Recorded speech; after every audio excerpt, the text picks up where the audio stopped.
রাকাতে ইমামের পিছনে আদায় করিতেছি আল্লাহু আকবার। এই বলে আমরা নিয়তবান। ইমাম সাহেব প্রথম আল্লাহু আকবার বলে সানা পড়বে, আমরাও সবাই আল্লাহু আকবার বলে হাত বেঁধে সানা পড়ব। এরপরে তিনটা তাকবীরে জায়েদা দেওয়া হবে। প্রথমটা আল্লাহু আকবার, ইমাম সাহেবের সাথে আমরা আল্লাহু আকবার বলে হাত কাঁধ পর্যন্ত উঠে ছাড়ে দেব।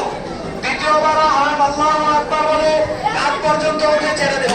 তৃতীয়বার আল্লাহু আকবার বলে হাত আর ছাড়বো না, হাত বেঁধে ফেলবো। ইমাম সাহেব কেরাত পড়বেন, আমরা শুনবো। দ্বিতীয় রাকাতে কেরাতের পরে তিন তাকবীরে জায়েদা আল্লাহু আকবার বলে প্রথম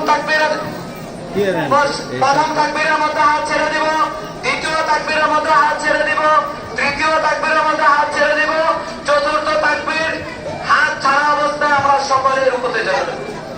ভাই আমরা পাহাড়পুর মাদ্রাসার জন্য এতক্ষণ তো আপনারা অনেকে দিচ্ছেন, কিছু ভাই আছে যে আসলে বেশি টাকা না করে যদি কম টাকা হইতো